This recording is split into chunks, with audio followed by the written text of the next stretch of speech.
leave. Like if this was New York we were in right now, and I'm going to be speaking in New York sometime soon, if I tell them this, the majority of people who hear me, they will not leave within 2 hours. Even if they hear it, did you know that in every crisis, there's 3 types of people? There's about 5 to 10% that move immediately. There's about 5 to 10% that panic. And there's about 80% that just freeze, catatonic stupor. In airplane accidents, when 2 747s collided, one was taxiing out, the other was taken off in the Tenerife Islands.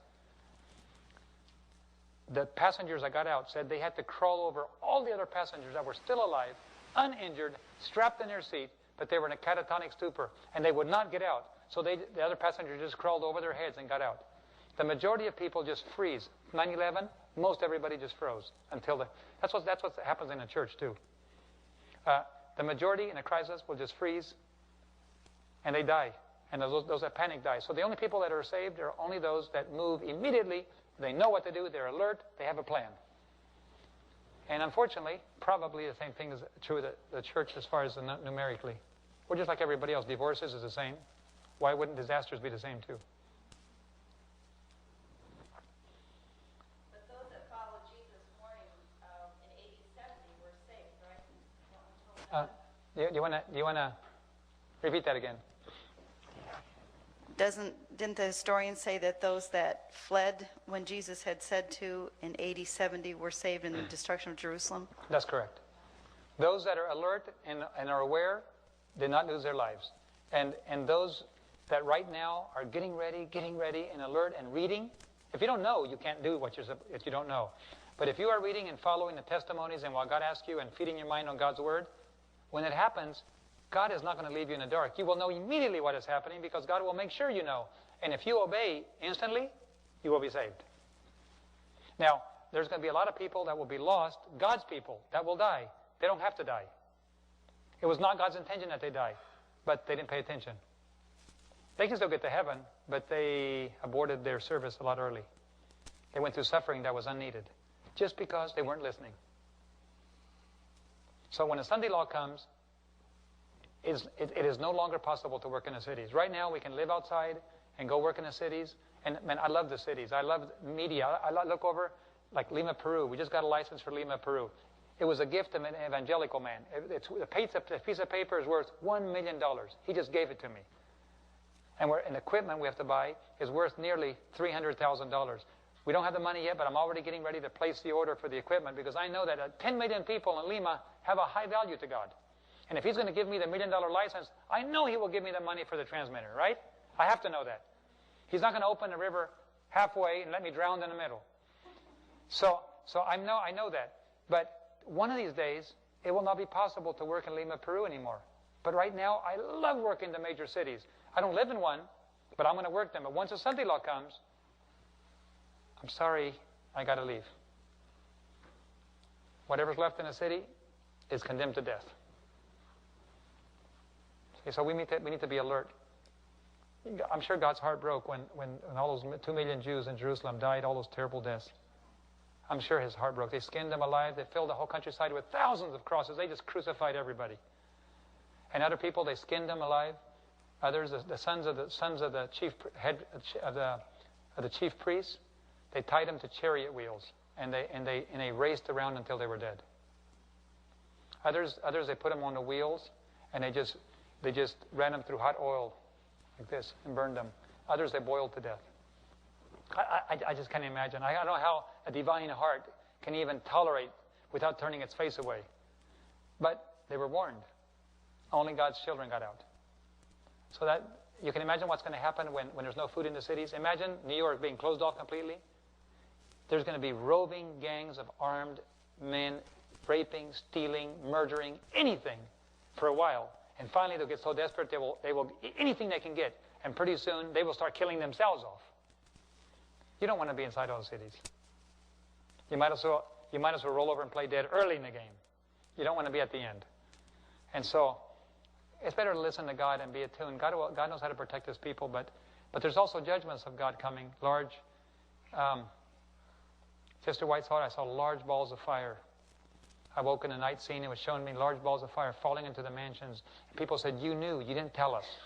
Well, have you heard any evidence lately preaching that large balls of fire are about to fall? Yet we know, don't we? We're not preaching it. It's not part of our sermons. We need to make it part of our sermon. Large disasters, God's judgments are about to fall on this earth. Get ready. Networks are preaching it. Yeah, they're having movies about it and everything. Those dreams, too, address that issue. For His people, they address that issue. It's frightening that what's coming on the earth. Very frightening. Sister White said words cannot describe it. Normally, you can describe it, and it's not as bad as you describe. But what's coming ahead of us, it will be much worse than we can possibly describe. I can't even imagine. I can't even sleep at night if I start thinking about it. It's time to warn the cities. Get out, get out, get out. Not just get out. Get ready to meet your God. But first, the churches. Why warn the cities when the churches aren't even ready? God's own people don't even know. So I spend most of my time in churches, wake-up calls, get ready.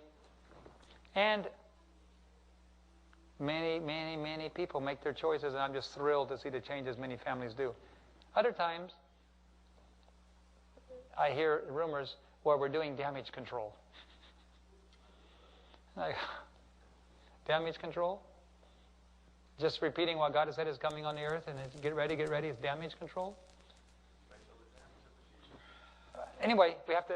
The blood is not on our hands if we tell people. And I hope it's been a blessing for you. Other people say you're just scaring people. Well, of course it's scary to a certain extent what is coming. But isn't it wonderful that God gave us time to prepare? I mean, would you rather the doctor not tell you you have cancer and just let you die, or would you rather the doctor tell you you have 6 months to live? It's better to know ahead of time so you can start preparing. Your estate, your children, go out with your children, spend more time with your wife, do more what you have to do, instead of saying, why am I getting worse? Well, the doctor was trying to be kind to you. He didn't want to tell you that you were going to die. I'm sorry, that's not kindness. Kindness is when you tell people, get ready to meet your God. You've got 6 months, maybe. And all of a sudden your priorities change. So the kindest thing you can do to people is say, what's coming in the future is not going to be easy. It's going to be very hard. But God needs people to live for Him. Totally committed. Willing to follow all the way. It's the most blessed message we could have. There's other people preaching Daniel and Revelation.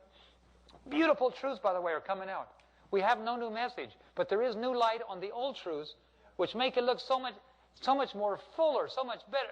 It's amazing what other people are teaching. I'm reading this, I'm going, whoa, I'm glad somebody's doing that. And for example, one little piece that stuck in my head that I've never thought about before is beautiful. Who was the first Elijah? Elijah the prophet, right? Who persecuted him? Jezebel. A lady. Okay? What was his dress? Simple or complicated? Simple dress. What was his food?